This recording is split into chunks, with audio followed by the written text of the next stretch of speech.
여기 14번째 성경 공부입니다. 1절 다 같이 읽겠습니다. 시작. 여호와께서 모세에게 말씀하여 이르시되 2절 이스라엘 자손에게 말하여 이르라. 이것이 나의 절기들이니 너희가 성회로 공포할 여호와의 절기들이니라. 아멘. 네, 이 절기라는 단어 많이 들었는데 이 단어는 춤추다라는 단어에서 유래했습니다. 그러니까 이 절기가 단순히 때가 됐네, 명절을 지켜야 되네가 아니고 하나님 앞에서 춤추고 기뻐하는, 하나님 앞에서 기쁨의 축제를 여는 그런 의미로 춤추다에서 유래한 단어를 사용했습니다. 특별히 절기는 이스라엘의 새 첫날 또는 특정 어떤 역법상 특정일을 절기로 삼기도 하고, 또는 하나님께서 이스라엘 백성들에게 행하신 특별한 사건이 있습니다. 이 사건을 기념할 때도 절기를 지정합니다. 절기는 계속 늘어나겠죠. 그래서 처음에 몇 개 안 되던 절기들이 예수님 때는 거의 2배가 될 정도로 절기가 아주 많이 늘어났습니다. 그래서 하나님께서 행하신 사건, 그 사건의 의미를 기념하기 위해서 절기를 만드셨습니다. 제가 유인물 나눠드렸는데 이게 보시면 2가지 표가 있습니다. 그 중에 맨 뒤에 표를 한번 보시겠습니다. 뒷장에 신구약 절기 대조표라고 있는데요, 거기 왼쪽에 보면 태양력이라고 나와 있죠. 맨 왼쪽에요. 이거는 성경 읽을 때는 참조할 필요가 없습니다. 즉 성경 읽을 때는 이 사람들은, 유대인들은 태양력을 1절 사용하지 않기 때문에 그냥 우리가 대충 지금 계절이 이때쯤이겠구나 하고 우리의 이해를 돕기 위해서 달아놓은 거지, 실제 성경에는 종교력과 민간력만 기록되어 있습니다. 종교력은 우리가 흔히 알고 있는 이 출애굽 때를 기점으로 해가지고 쭉 1년 12개월이 돌아가는 것이고, 민간력은 쉽게 말하면 우리의 음력입니다. 그래서 옆에다, 민간력 옆에다가 음력 써놓으시면, 그래서 종교력과 음력 2개를, 우리가 마치 양력과 음력을 쓰듯이 유대인들은 종교력과 음력인 민간력을 2가지를 사용합니다. 그래서 종교력 1월이 민간력으로는 7월, 이렇게 전혀 음력의 차이가 많이 납니다. 이거 이야기하려면 또 한참 걸리는데요, 우리는 4년에 한 번씩 윤달이지 않습니까? 이 사람들은 19년에 7번의 윤달을 집어넣는 방식으로 해서 아주 복잡하게 계산합니다. 그렇게 해서 비어있는 달수를 맞추는데, 그렇다 보니까 이런 기간의 차이가 발생합니다. 거기 명칭에 보시면 특별히 많이 나오는 게 1월, 7월에 아비월 또는 니산월, 성경 읽다 보면 많이 나옵니다. 이때가 유월절 절기, 또 무교절 절기, 또 초실절, 또 칠칠절의 첫날, 또 맥추절, 이 안에 절기가 아주 많습니다. 그 다음 쭉 내려오시면 7월과 민간력으로는 1월에 에다님월, 또 튜시리월, 나팔절, 소위 말해서 신정과 구정이 있는데 구정을 가리킵니다. 그러니까 종교력으로 1월, 민간력으로 7월은 우리도 신정, 구정이 있죠. 그래서 이때가 신정이고, 7월, 또 음력으로는 1월이 이때가 구정, 이 사람들에게 진짜 명절, 신년 명절입니다. 그걸 나팔절이라고요. 그리고 대속죄일이 있고, 그리고 초막절 또는 장막절이라고 부르는, 그래서 우리가 성경을 접하면서 대다수 듣고 읽는 이 절기의 대부분이 1월과 7월에 집중되어 있습니다. 그 외에도 12월과 6월에 보면 아달월에서 부림절 이렇게 되어 있습니다. 맨 오른쪽 보시면 절기 때 읽혀지는 성경이 있는데, 유대인들은 절기 때 반드시 지정된 성경을 읽게 되어 있습니다. 그래서 부림절 때는 에스더서를 읽습니다. 당연하겠죠? 부림절에 유래가 적혀 있으니까. 또 6월절에는 우리 예상과 다르게 아가서를 읽습니다. 왜 아가서를 읽을까요? 아가서가 하나님의 우리를 향한 연애 편지, 사랑의 편지이기 때문에 이 구원의 감격을 회복하도록 아가서를 읽힙니다. 그 다음 오순절은 마침 밀배든 보리와 밀배든 때이기 때문에 그 배경이 같아서 룻기서를 읽습니다. 그리고 성전 파괴일에는 예레미야 예가서를 읽고, 그 다음 초막절에는 지금 곡식이 풍성하게, 과일이 풍성하게 소득이 있는데 뭘 읽습니까 지금? 헛되고 헛되니 모든 것이 헛되도다. 너희가 아무리 많이 모아도 그걸로 만족하지 말아라. 다 헛된 것이다 하고 전도서를 읽습니다. 그래서 각각의 의미하는 성경을 통해서 절기 때 주어진 의미들을 되새기는 것이 유대인들의 절기 그 의미와 또 읽는 성경입니다. 자, 그 다음 살펴보겠습니다. 절기 때는 하나님이 반드시 명령하신 것이 있는데 하나님 앞에 보여야 합니다. 특별히 3대 절기인 무교절, 유월절과 같습니다. 유월절, 그리고 칠칠절, 초막절, 이 3대 절기 때는 반드시 하나님 앞에 보이라고 했습니다. 하나님 앞에 보이라는 건 어디로 올라오라는 이야기입니까? 예루살렘이죠.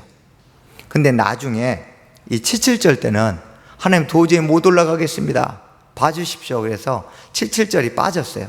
왜냐하면 저기 북쪽에 사는 사람들은 예루살렘까지 올라오는데 한 3주 걸립니다. 그리고 일주일 동안 절기 지키고 다시 집까지 가는데 3주 걸려요. 그럼 7주 동안이면 이미 밀이 다 썩어 문드러집니다. 밀을 추수할 수가 없어요. 6월절에 갔다가 오면 밀이 다 말라 비틀어집니다. 그래서 아예 이 77절 기간에 밀이랑 보리를 추수하고 나면 이거를 그대로 광에다가 처음껏 첫 단을 맞단을 놔뒀다가 초막절 때 과일을 추수하죠. 그 과일하고 같이 바구니에 넣어가지고 초막절 때 77절의 제물을 같이 갖고 올라갑니다. 그래서 시간이 지나서 가나안에 정착하고 나서는 6월절과 초막절에만 예루살렘으로 순례 여행을 떠났습니다. 이스라엘 백성들에게 각 절기가 다가오면 예루살렘 성전에서 전령을 보내서 공지를 합니다. 그런데 구약 때는 6월절과 77절과 초막절을 지키라고 미리 전령을 보내서 알려줬는데 예수님 시대 때는 이게 더 늘어났습니다. 6월절, 또 두 번째 6월절이라고 혹시 아시나요? 두 번째 6월절이 있습니다. 몸이 아프거나 또는 여행 때문에 부득이하게 이런 사유가 해당되지 않는데 6월절 안 지키면 출교입니다. 공동체에서 추방입니다. 그러나 아이를 낳았는데 몸이 덜 풀었다거나 또는 외국 여행 갔다가 부득이하게 못 돌아왔거나 이런 특별한 이유 때문에 6월절을 못 지킬 때는 그 다음 달에 14일에 6월절을 지킵니다. 그래서 이 두 번째 6월절 때도 미리 전령을 보내서 알려주었습니다. 그리고 성전 파괴일 때 금식을 하라고 전령을 보내줬고, 그 다음 나팔절, 신년에, 그 다음 수전절, 수전절은 성전을 다시 수복한, 빼앗긴 성전을 다시 찾아서 정화시키는 날이 수전절인데요. 수전절, 그 다음 부림절, 민족이 멸망하려다가 포로지에서 살아난 사건, 이렇게 6개의 절기 때는 반드시 전령을 보내서 절기를 준비하라고 알려주었습니다. 이 절기는 농사를 알면 저절로 이해가 됩니다. 그래서 절기를 외우는 사람이 가장 바보입니다. 왜요? 내년 되면 또 잊어버릴 걸 왜 외웁니까? 읽어도 헷갈리는데. 그냥 농사 주기를 잘 이해하면 이때 보리를 추수하니까 맥추절이고 이때 밀을 추수하니까 오순절이구나, 이런 식으로 쭉 절기를 통해 농사 주기를 가지고 이해를 하시면 됩니다. 자, 일단은 우기와 건기가 있습니다. 서쪽, 이 바람이 중요한데요. 바람이 서쪽에서 불어오면 우기, 동쪽에서 불어오면 건기입니다. 서쪽은 무엇이 있습니까? 지중해. 그래서 이 습한 바람을 몰고 오니까 당연히 우기고, 그 다음 아라비아. 여기 동쪽의 아라비아는 지금 우리가 알고 있는 오만, 사우디 그 아라비아가 아닙니다. 요단강 우편을 그 당시 아라비아라고 했습니다. 그래서 사도 바울이 피난 갔던 바로 그곳인데요. 저 동쪽 아라비아 사막에 뜨거운 바람이 몰고 오면 그때부터 건기가 시작됩니다. 나눠드린 유인물의 그 두 번째 면에 농사 주기에 따른 절기표를 한번 참조하십시오. 거기 보시면 첫 시작을 어디서부터 하시냐면 티슈리 7이라고 적혀 있는 거 있죠? 찾으셨나요? 네, 종교력으로 7월 이때부터가 이제 우리 태양력으로 하면 몇 월인가요? 9월에서 10월입니다. 그러니까 우리는 지금 추수가 다 끝날 때인데 이제 이 사람들은 곡식농사는 이미 4월에 5월에 다 6월 초면 밀배기가 다 끝납니다. 6월 5일이 오순절이니까. 그래서 한참을 한 몇 개월을 쉬었다가 이제 본격적으로 농번기철이에요. 이때 무엇이 내려야 되죠? 이른비가 내려야 됩니다. 이때 비가 내리지 않으면 6개월 동안 땅이 아주 푸석푸석 말라있기 때문에 씨를 뿌려도 뿌리를 내릴 수가 없습니다. 그래서 파종을 위해서 반드시 이때 이른비가 내려야 합니다. 그래서 이른비의 축복이라는 표현들이 많이 사용되는데 먹고 사느냐, 이 문제 출발점이 이른비입니다. 자, 그렇게 파종하고 나면 그 다음에 보통 11월에 보리를 파종하고 그리고 12월에 밀을 파종합니다.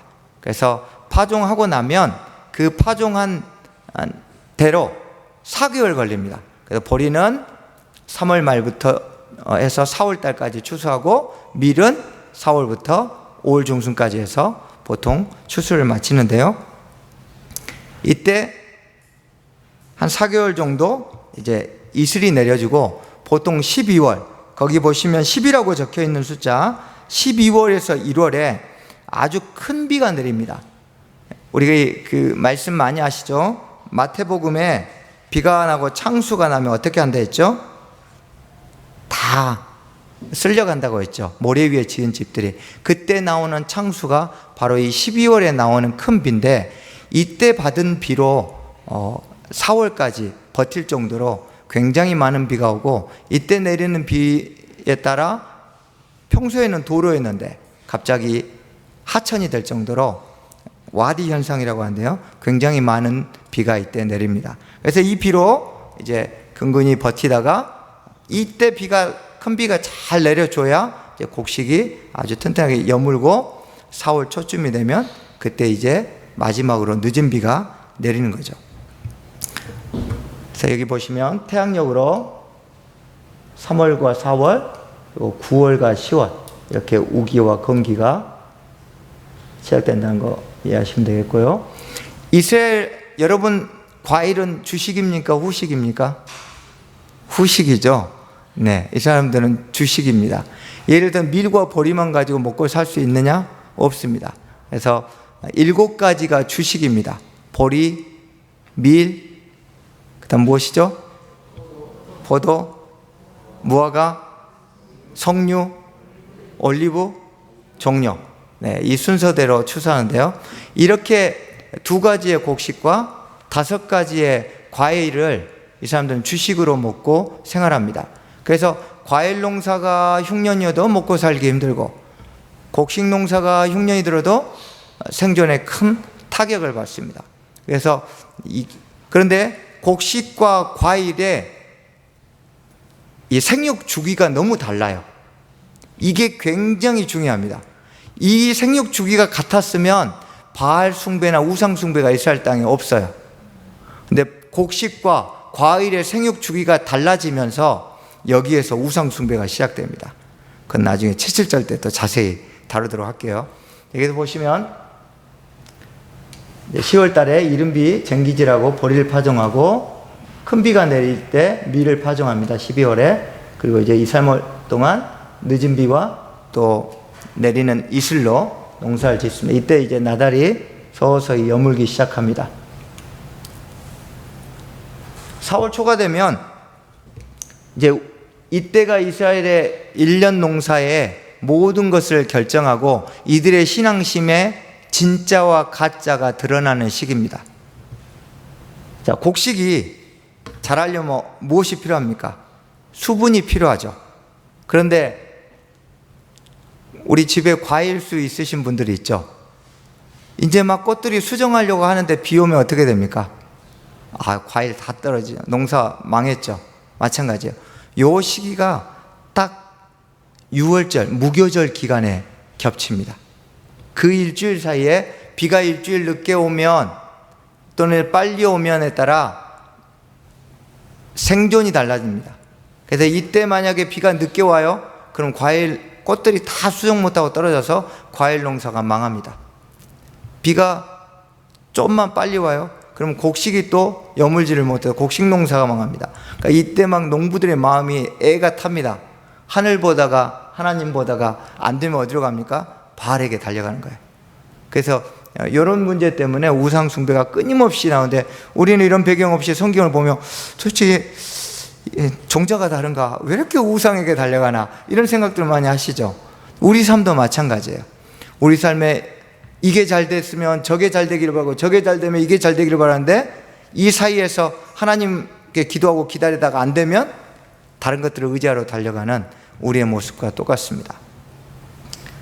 4월 5일이 되면 이제 시로코라 해가지고 함신이라는 뜨거운 바람, 홍해를 말린 뜨거운 바람이 이것입니다. 그리고 풀은 마르고 꽃은 시드나 할 때 그 꽃들을 시들게 했던 바람도 이 시로코입니다. 이 함신은 아랍어로 50이라는 뜻의 숫자인데요. 50 하면 무엇이 떠오르세요? 7, 7절, 77에 49. 그래서 이 50일 동안 부는 뜨거운 바람이 부는 때가 딱 77절 기간입니다. 그래서 77절 기간은 농부들이 이 뜨거운 바람에 곡식과 과일이 어떻게 될까 봐 마음을 졸이는 그런 시기입니다. 곡식을 다 베고 추수하고 나면 이제 6월 초에 오순절 때 하나님 앞에 추수한 밀로 떡을 만들어서 드리고, 이때부터 이제 8월까지 비 한 방울 내리지 않고 아주 땡볕이 내리쬐면 그때 이제 과일 열매가 아름답게 여물기 시작합니다. 그리고 8월부터 이제 추수를 시작합니다. 지금 여러분의 이해를 돕기 위해서 태양력으로 제가 다 말씀드렸습니다. 그래서 8월 말부터 추수를 해서 9월, 우리 한가위하고 비슷해요. 추석 때쯤이면 과일 추수를 거의 마칩니다. 그래서 가장 이 부분에서 핵심이 무엇이냐면 이른 비와 늦은 비입니다. 예레미야 5장 24절에 이렇게 말씀하세요. 또 너희 마음으로 우리에게 이른 비와 늦은 비를 때를 따라 주시며 우리를 위하여 추수 기한을 정하시는 우리 하나님 여호와를 경외하자 말하지도 아니하니. 너무나 우상에게 많이 달려갔더니 이제 뭐 하나님이 늦은 비를 주시든 이른 비를 주시든 신경 안 씁니다. 우리는 저쪽으로 달려가겠습니다 할 정도로 우상이 극심화된 것을 지금 예레미야가 이야기하고 있습니다. 여러분의 삶에는 이른 비와 늦은 비가 때에 따라 내리십니까? 내리면 좋은데 현실적으로 안 내립니다. 그렇죠? 여러분 원하는 대로 자식들이 탁탁 그 시점에 잘 되고 원하는 일이 탁탁탁 되나요? 아니에요. 우리 인생에 이른 비와 늦은 비가 제때 잘 안 내립니다. 그래서 우리가 믿음의 시험 때 서게 됩니다. 그럴 때 여러분 어디로 달려가셔야 될지 우리의 믿음이 드러나는 거예요. 그래서 왜 하나님 지금 이른 비를 내려주실 때, 왜 지금 늦은 비를 내려주실 때 안 내려주십니까? 네 믿음을 시험하려고 그런다. 주님의 음성으로 들으시고 이때 내 믿음의 진가를 하나님께 보이리라 하고 하나님 앞에 견고히 서시기 바랍니다. 특별히 4월에 이 아까 말씀드렸던 곡식과 보리, 이때는 정말 상상을 초월할 정도로 믿음이 필요합니다. 이것이 바로 우리 인생에 우리가 감당할 수 없는 고난의 때라고 생각합니다. 여러분 정말 고난의 때에 우리가 어디로 달려가느냐가 우리가 그동안 믿고 또 붙들었던 것이 무엇인지를 정확하게 파악하고 분별할 수 있는 기회니까 이 고난의 기간을 하나님을 붙드는 또 증명하는 기간으로 삼으시기 바랍니다. 성회입니다. 2절에 성회라는 단어는 부름이라는 단어하고 거룩이라는 단어의 합성어입니다. 그래서 성회, 거룩한 모임이죠. 이 거룩한 모임은 부름과 거룩의 합성어인데 거룩한 하나님의 부름 이런 뜻이에요. 그래서 거룩한 자들이 모였기 때문에 성회가 아니고 거룩하신 하나님께 부름을 받은 자들이 모였기 때문에 성회예요. 비슷한 것 같은데 다릅니다. 교회 공동체 역시 마찬가지입니다. 거룩한 자들이 모였습니까? 아니면 거룩하신 예수 그리스도께서 우리를 불러 모으셨기 때문에 거룩합니까? 후자죠. 근데 우리가 자꾸 착각을 해요. 거룩한 사람들이 모였다고. 별로 거룩하지 않는 인간들을 거룩하게 보니까 상처를 받고 자꾸 마음이 힘들어지는 거죠.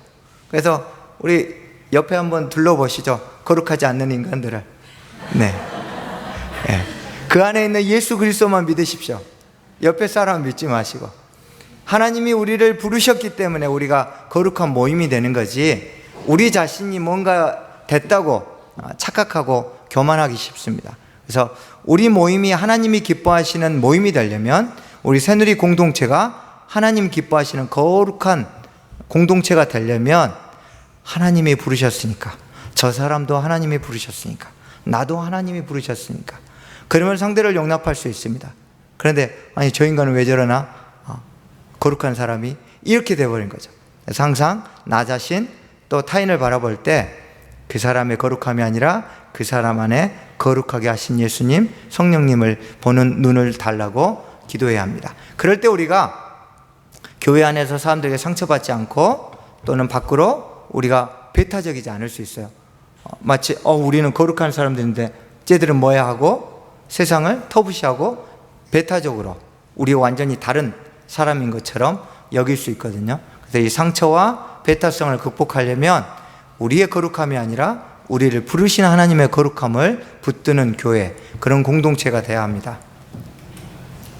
3절 함께 읽겠습니다. 시작. 엿새 동안은 일할 것이요 일곱째 날은 쉴 안식일이니 성회의 날이라. 너희는 아무 일도 하지 말라.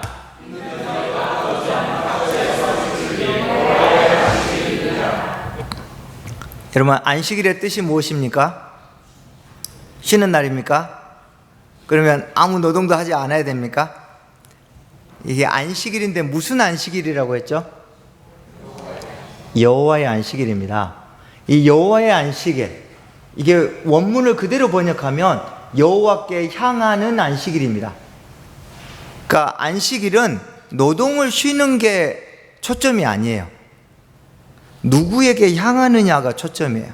우리는 대부분 안식일 하면 내가 저 사람보다 일 더 많이 했네, 난 안식 못하겠네, 이렇게 안식을 노동의 개념에 맞춰서 노동을 많이 하느냐 적게 하느냐, 노동을 하느냐 하지 않느냐의 관점으로 안식일을 이해합니다. 그러니까 좀 덜하면 더하면 고생한 것 같고 덜하면 또 힘든 것 같고, 그러면 교회에서 뭔가 사역을 하는 사람들, 일하는 섬기는 사람들은 다 안식할 수 없게 해요. 안식은 내가 하나님을 향하지 않고 있었던 내가 하나님을 향하는 이 태도의 변화입니다. 그렇지 내 외적으로 어떤 것을 더 하느냐 덜 하느냐의 문제가 아닙니다. 그러므로 노동을 멈추는 거에 안식일에 초점을 맞췄다면 이제부터 내가 누구를 향하느냐, 그럼 우리의 매일이 또 우리의 삶의 모든 처소가 안식일을 지킬 수 있는 거죠. 하나님을 향하는 마음으로 예배하고 하나님을 향하는 마음으로 사역하고 섬기고 예배할 때 그것이 참된 안식을 경험할 수 있게 합니다. 그런데 노동을 하느냐 하지 않느냐의 개념으로 접근하면 회사에서 일하다가 일주일 동안 회사 일을 중단합니다. 교회에 와서 세상 노동이 교회의 노동으로 성격만 바뀌어서 대체합니다. 그러니까 많은 사람들이 나는 월화수목금금금을 살아 이렇게 이야기하죠. 무슨 얘기입니까? 금요일날 저녁부터 토요일날 주일까지 계속 교회 사역하느라고 토요일과 주일이 없는 삶을 살아요. 안식이 없는 삶이라는 거죠. 노동에 초점을 맞추기 때문입니다. 그래서 우리의 삶이 다시 한번 내가 누구에게로 향하느냐, 정말 예배드리는 이 순간에도 내가 하나님을 향하고 있다면 이 예배가 내게 안식을 줄 것이고, 내가 비록 이 시간에 밖에서 누군가를 위해서 다른 일을 섬길지라도 내가 하나님을 향하고 있다면, 노동할지라도 내게 참 안식이 주어질 수 있다는 사실을 분명히 기억하면 기쁨으로 섬길 수 있게 됩니다. 4절 함께 읽겠습니다. 시작. 이것이 너희가 그 정한 때에 성회로 공포할 여호와의 절기들이니라. 네, 5절도 읽어주세요. 시작.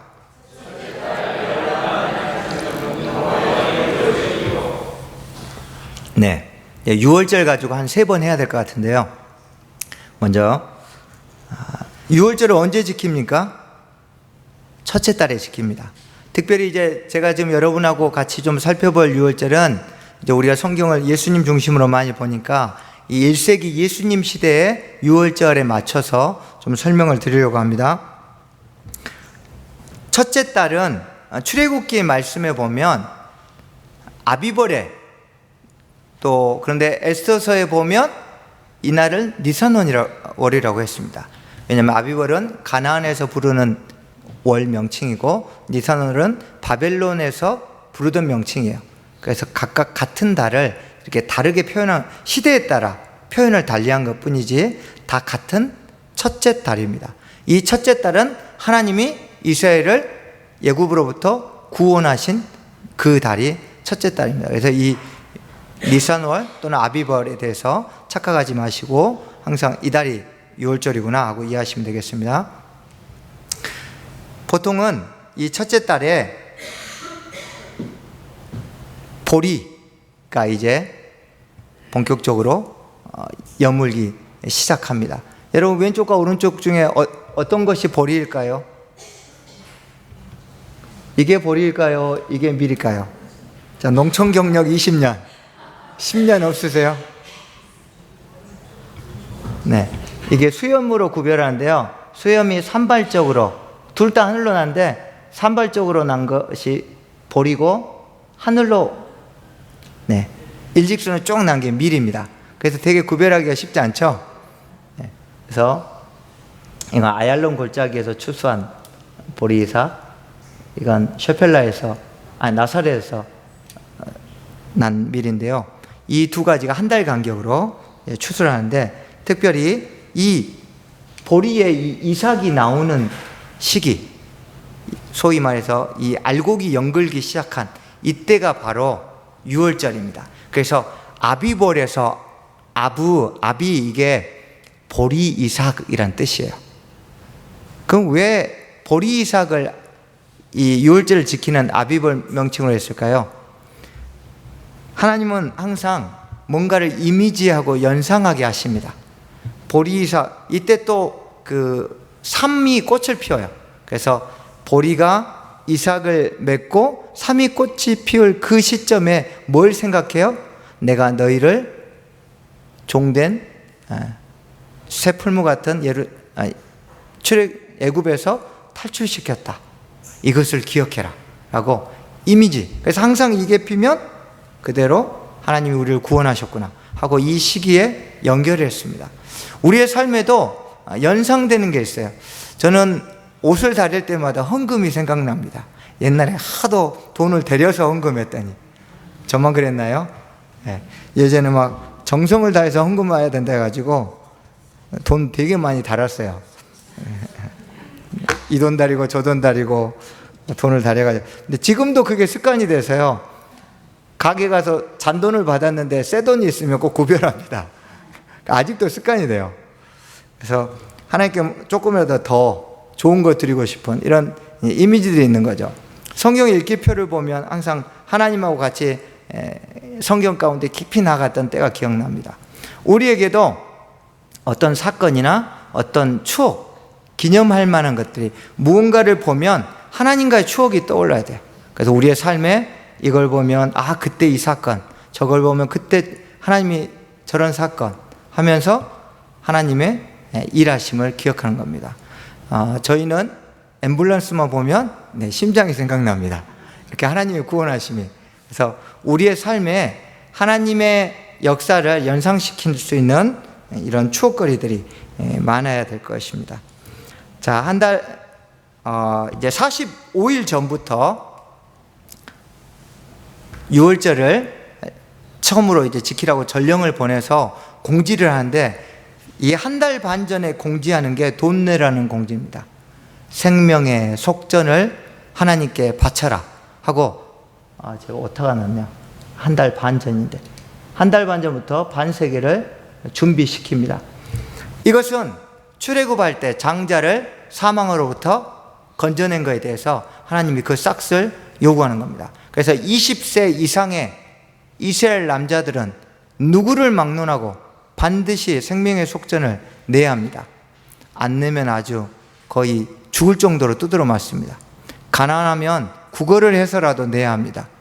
그래서 하루 품삯의 3배에 해당하는 금액일 정도로 이게 가난한 사람에게는, 일반 서민에게는 만만치 않은 금액입니다. 그럼에도 불구하고 이 금액을 반드시 내도록 했습니다. 그 다음에 이제 15일이 지나면, 이때가 딱 부림절이에요. 12월 15일.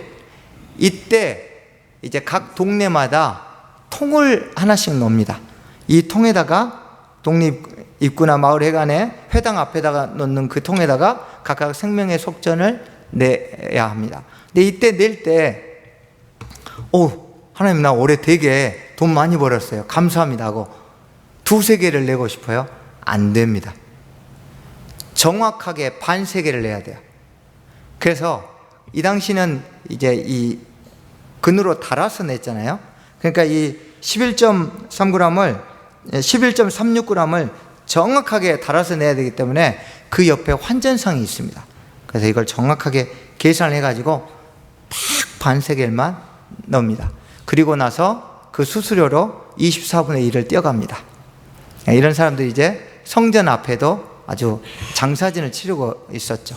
그래서 이렇게 환전상들에게 바꾸어서 정확하게 반세겔을 냈습니다. 왜냐하면 너무 많이 내면 자기 의가 드러나고 부족하면 하나님이 그 생명을 속한 것에 대해서 온전하게 반응하지 못하기 때문입니다.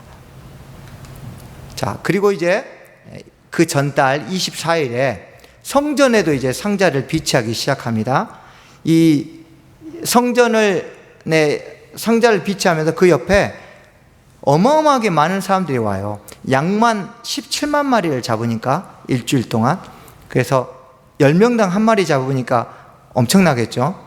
거의 150만 명이 오죠.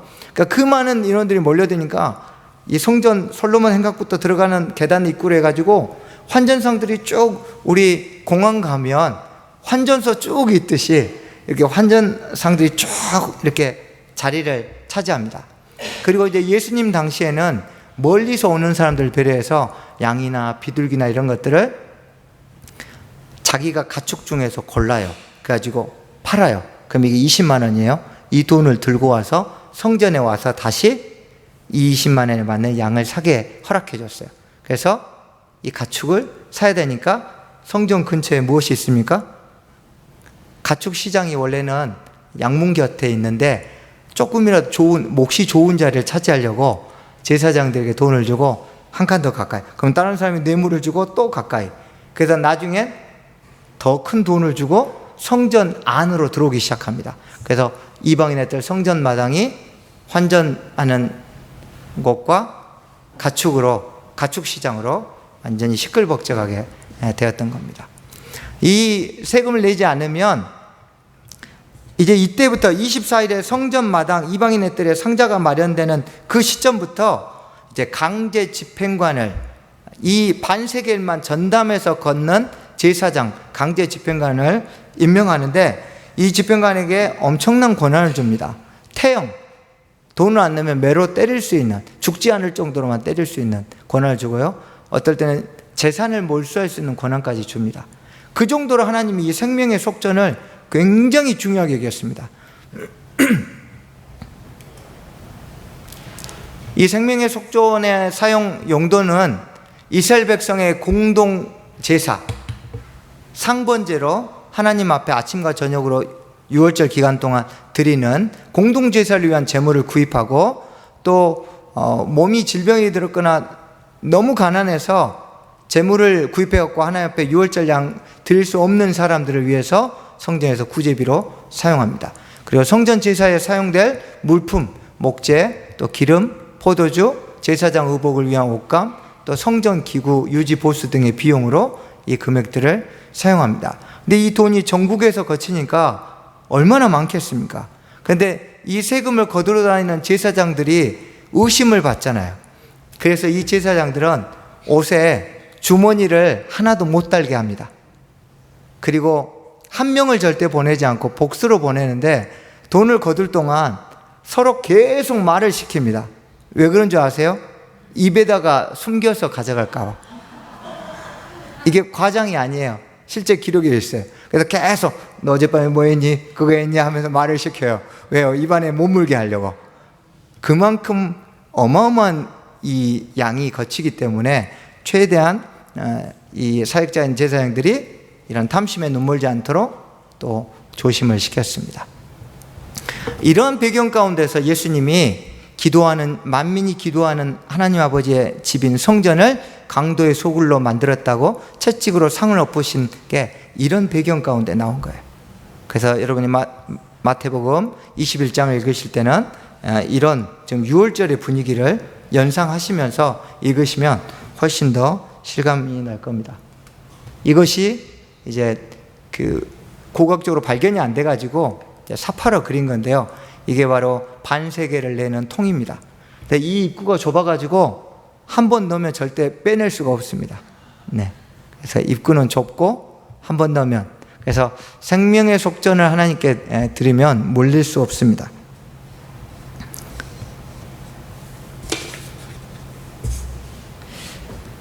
우리의 삶에도 생명의 속전을 내야 할 일들이 많습니다. 여러분의 삶에 지금 어떤 생명의 속전을 내고 있는지 한번 생각해 보십시오. 여러분, 생명의 속전을 내야 합니까? 안 내야 합니까? 내야 합니까? 안 내야 됩니까? 성경적으로? 아, 내야 합니까? 예. 근데 누가 대신 내줬죠? 예수님이 내줬죠. 그러면 예수님이 우리를 대신해서 생명의 속전을 내주셨기 때문에 우리가 그에 합당한, 생명의 속전에 합당한 생활로 하나님께 나아가는 겁니다. 그래서 우리의 삶이 구속받은 바 합당한 삶을 살아갈 때 예수 그리스도께서 우리를 위해서 대신 내어주신 생명의 속전의 값을 내는 삶을 살 수 있는 겁니다. 자, 이렇게 생명의 속전을 내고 나면 제사장이 준비됩니다. 평소에는 제사장들은 1년에 2번만 올라갑니다. 상반기에 일주일, 하반기에 일주일. 근데 이때만 모든 24개 반차에 제사장들 전체가 다 한 달 전부터 예루살렘에 올라가서 예행 연습을 하고 유월절을 준비합니다. 이때 반드시 신분을 확인합니다. 지금 우리가 에스라를 공부하고 있는데, 자, 포로 때 24개 반차는 원래 아론은 8개 반차를 만들었고 다윗이 24개 반차로 늘렸는데 나중에 4개 반차만 돌아왔어요. 포로에서. 그래서 이걸 다시 예수님 때 24개 반차로 복원시켰습니다. 그런데 이 포로기 이후에 또 전쟁이 일어나면서 포로로 잡혀가고 또는 끌려가고 하는 일이 계속 일어났겠죠. 그래서 포로기로 돌아온 그 4개 반차의 족보 중에서 그 이후 전쟁이나 어떤 뭐 약탈이나 이런 강도 때에 의해서 목에, 자기 어머니나 할머니나 목에 쪽이 포로로 잡혀간 일이 있는 제사장은 유월절 제사에 참여시키지 않습니다. 왜냐하면 혈통의 순수성이 의심되기 때문입니다. 이 사람이 진짜 순수하게 제사장 혈통을 유지했는지 아니면 다른 이방인의 혈통이 섞였는지 확인할 길이 없기 때문에 철저하게 신분을 확인해서 분명한 혈통만 성전 제사에 참여시켰습니다. 이것이 레위기 21장 6절 8절 말씀에 근거해서 제사장의 그 제사 지낼 자격을 분명하게 명시한 겁니다. 오늘 말씀 한번 정리해 보겠습니다. 우리의 모임이 성회가 돼야 되는데, 여러분, 하나님의 교회 공동체는 하나님이 주관하시는, 하나님이 주인 되시는, 우리를 부르신 그분의 거룩하심 가운데 우리가 내어 맡길 때 우리의 모임이 거룩해지고 우리의 모임이 하나님 기뻐하시는 교회 공동체가 될 수 있습니다. 그리고 거룩한 모임의 정체성을 분명하게 가질 수 있습니다. 우리의 삶이, 또 우리 공동체가 지금 우리의 좀 잘난 맛으로 무언가를 하려고 하고 있습니까?